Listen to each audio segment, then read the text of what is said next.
আমি রাস্তাতে যাইতেছিলাম, যার সময় আমার একজন ফোন দিয়ে বলে যে ওখানে একজন সাধু বাবা আইছে। তো অবাক কীর্তিকা লাভ আগে মুতে বেলা তো যাই সাধু বাবার একটা ইন্টারভিউ নিয়ে আসি। তো চলেন আপনারা সবাই, আমি সাংবাদিক ফাঁকা ফাঁকা এবং ইন্টারন্যাশনাল মাগলার ফাঁকা ফাঁকা আপনাদের লাইভে আসি। আপনারা সবাই লাইভটা দেখবেন আর কম করে হলেও যদি আমার শেয়ার করবেন। আসেন। কি অবস্থা, ভালো আছেন ভাই? আপনি ভাই যেহেতু কথা বলতেছে না, বোঝা যাচ্ছে আপনি এখন হাগে মুতে ধ্যানে আছেন। তো আমরা আসছি সাংবাদিক ঝাঁকানাকা, হ্যাঁ, আপনাকে কিছু প্রশ্ন করার জন্য। প্রশ্নটা করতে পারি? হ্যাঁ, আমাদের সাংবাদিক আমাদের সাধু বাবা বলছে যে এখন আপনারা আমাকে প্রশ্ন করতে পারেন। তো সাধু বাবাকে আমি প্রথম প্রশ্ন করব, আপনি এই ধ্যানটা অর্জন করছেন কোথা থেকে? এই ধ্যান অর্জন করছি কোথা থেকে? হ্যাঁ, এটা আমার দীর্ঘ বাপ দাদার আমল থেকে, তার ছেলে তার ছেলে তার ছেলে, আমি এখন আসে অগিত হয়েছি।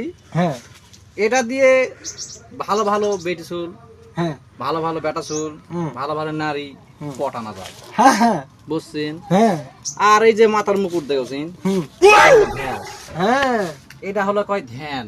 হুম, একে বলে বাবা, বুঝতে পেরেছি? হ্যাঁ, তে এই যে হাতে এটা দেখছেন, এটা কি? এটা তো বাবার হ্যান্ডেল। আমার হ্যান্ডেল। যদি কোনো রুগী কোনো ধরবে আসে, যদি কয় যে বাবা তোমার লাঠিটা দেখি একটু ফাইন করে লাড়াচাড়ি দেখি, ওর কপাল ঘুরে গেল। তাই নাকি? জি, হ্যাঁ, ওর কপাল একবারেই ঘুরে গেল। জি, আমার মতন সাধুর কাছে আসে ওর ভাগ্য ফিরে গেল। হ্যাঁ, তো বিষয়টা হলো জনগণের কাছে কয় থুই যে ভালো সাধুর কাছে যাবেন, খারাপ কোনো সাধুর কাছে যাবেন না। যে সাধুর কাছে দেখবেন এই ধরনের লাঠি আছে, হ্যান্ডেল আছে, সাধু বাবা এভাবে হ্যান্ডেল ধরে থাকবে, এভাবে লাড়বে, এভাবে লাড়বে, ওই সাধু কিন্তু খুবই ভালো। এ কারণেই ভালো, সাধুর গলায় মালা আছে। মালাটা কিসের জানেন? সেটা একে বলা হয় বাংলাতে তেলাকুচ্চার পাতা। মুকুট হলো বাংলাতে বলা হয় তেলাকুচ্চার পাতা। বাপদাদার আমল থেকে এটা করে আছি, এটা করেও যাব, পরবর্তীতেও আমার ছোলপোল সেও করে যাবে। এই জন্যে জনগণকে ভাইকে বলছি দি ভালো সাধুর কাছে যাবেন, ভালো ধ্যাস ধরবেন, আপনার ভাগ্য খুলে যাবে। আপনারা কিছু করে বুঝতে পেরেছেন, এতে আমি এখন স্থগিত গেলাম। ধন্যবাদ আমাদেরকে সাধু বাবাকে, ঝাঁকানাকা সাধু বাবাকে। তবে আমরা এটা কথা বলে বুঝলাম সাধু বাবার নাম হ্যান্ডেল বাবা।